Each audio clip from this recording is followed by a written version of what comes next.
নমস্কার বন্ধুরা, নুপুরের স্বাদের রান্নাঘরে আমাদের সঙ্গে স্বাগত। আজকে একটা নিরামিষ কেক নিয়ে এসেছি, চকলেট কেক, ডিম ছাড়া একদম সম্পূর্ণ।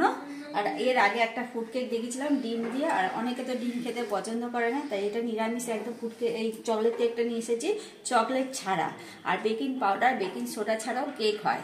তো আমি আজকে সম্পূর্ণ একদম ওইগুলো ছাড়া, ডিম ছাড়া, বেকিং পাউডার সোডা ছাড়া আমি নিরামিষ একটা কেক করে দেখাচ্ছি আপনাদের। আর এখানে সব উপকরণ নিয়ে সাজিয়ে নিয়েছি। এখানে একটুখানি আমি গরম দুধ নিয়ে নিয়েছি, অল্প করে একটুখানি।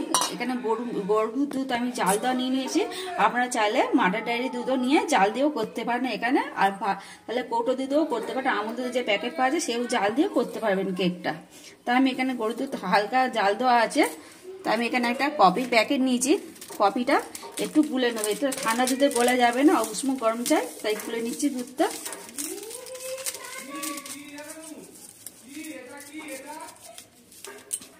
আমি এখানে কফিটা গুলে নিয়েছি, এটা পাশে রেখে দিচ্ছি। এবার ময়দা যে ব্যাটারটা করব সেটার জন্য ময়দা আমি এখানে এক কাপ ময়দা নিয়ে নিয়েছি। এখানে বড় কাপে 1 কাপ মতন ময়দা নিয়ে নিয়েছি। ময়দাটা দিয়ে দিচ্ছি এতে।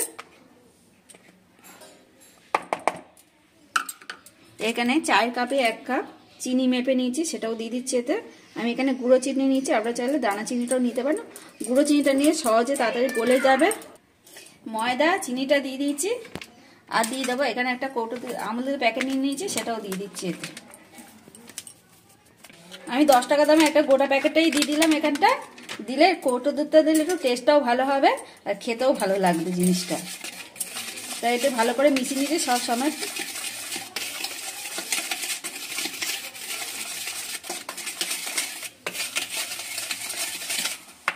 এখানে যে আমি 1 কাপ দুধ নিয়েছি, হালকা করে দিয়ে এটা গুলবো দুধটা। এটা ঠান্ডা দুধই আছে, খুব গরম দুধ না।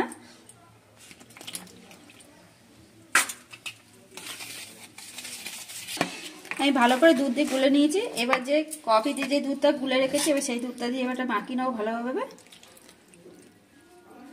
যেরকম কেকে ব্যাটার করতে হয় সেরকম ভাবে করতে হবে ব্যাটারটা। খুব পাতলা না আর খুব গাঢ় হবে না জিনিসটা।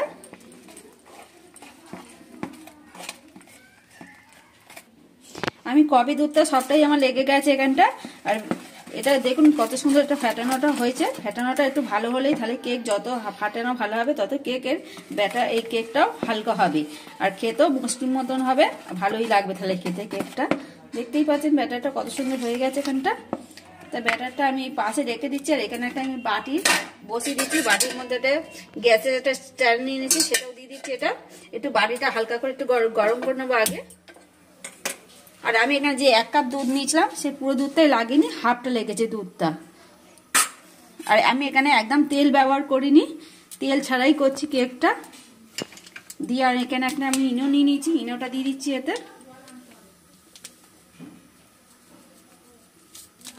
আমি যেখানে বেকিং পাউডার বেকিং সোডা দিচ্ছি না, তারপর এতে আমি একটা ইনো ব্যবহার করছি। আমি ইনো দিয়ে এটা ফেটে নিয়েছি ভালো করে। দেখুন ইনো দিয়ে ফেটাতে এটা হয়ে গেছে। আমি পাশে রেখে দিচ্ছি এটা এবার। আর আমি এখানে কেক বসানো একটা মোল্ড নিয়ে নিয়েছি। আপনারা চাইলে ঘরে যেহেতু কোনো সিলভারের বাটি থাকে তাতেও হবে, স্টিলের বাটি হলেও হবে। আমি এতে একটু তেল দিয়ে দিচ্ছি আগে, সাদা তেল দিয়ে ভালো করে একটু মাখিয়ে নিচ্ছি এটা। সাইডটাও ভালো করে দিয়ে দিচ্ছি। আর আমি এখানে একটা বাটার পেপার নিয়ে নিয়েছি, সেটাও দিচ্ছি। আপনারা চাইলে স্কুলের খাতায় যে সাদা খাতা পিসটা পাওয়া যায় তাতেও দিলেও হবে। এটা লেখা না হলেই হবে, এটা একদম সাদা পিসটাটা দেবে। এর উপরে একটু তেলটা ভালো করে মাখিয়ে নিলাম। এবার যে ব্যাটারটা করে নিয়েছি আরেকবার একটু ভালো করে ফেটিয়ে নেবো। এবার ভালো করে ফেটিয়ে নিয়েছি, এবার ঢেলে নেবো এতে বাটির মধ্যে।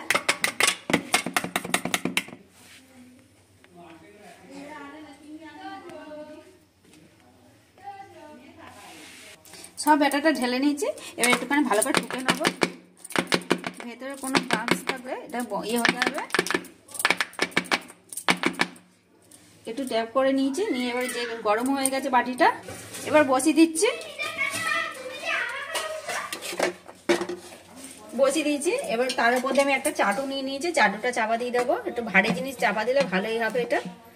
আমি 30 মিনিট পরে আপনাদের দেখাচ্ছি। আমি চাটুটা খুলে দিয়েছি, এখনো বাকি আছে, এই পাশনো একটু একটু বাকি আছে, এখনো ভালোভাবেই বাকি আছে, এখনো পুরোটা হয়নি। আর এখানে আমি কটা ড্রাই ফ্রুট নিয়ে নিয়েছি, ওপর থেকে এবার দিয়ে দেবো অল্প করে আগে। এই ড্রাই ফ্রুটটা দিলে ওপর দিয়ে দেখতেও ভালো লাগবে, জিনিসটা যত দেখতে ভালো হবে মনে হবে যেন খেতেও ভালো হবে, সেরকম বুঝে। খেতে তো অবশ্যই ভালো হবে, একটু সাজিয়ে দিচ্ছি, দেখতেও সুন্দর লাগবে জিনিসটা।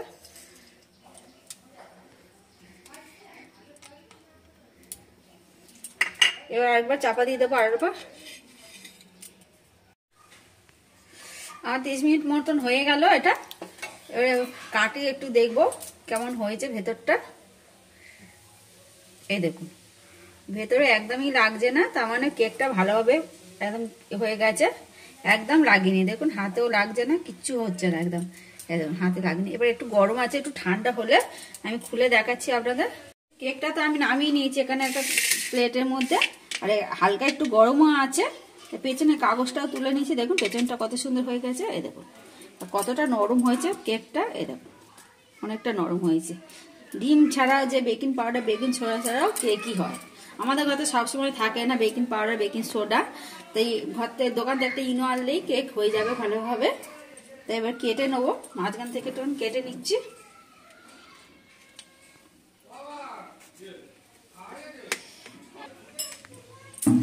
আমি দেখেন এর মধ্যে নিয়ে নিয়েছি আর সাজিয়েও নিয়েছি, এরকম পুরো পিস পিস করে কেটে নিয়েছি, পুরো দেখুন দোকানের মধ্যে পিস পিস মতন কেটে নিয়েছি। কেকটা কতটা জালিদার হয়েছে ভেতরটা দেখুন একবার, কেকটার কতটা নরম হয়েছে, আর এত টেস্ট হয়েছে খেতে কি বলবো। আমি একটু টেস্ট করে দেখলাম, এত ভালো হয়েছে খেতে। আমি যেরকম করে তৈরি করলাম কেকটা, আপনারা অবশ্যই এরকমভাবে তৈরি করুন বাড়িতে, খুবই ভালো লাগবে খেতে।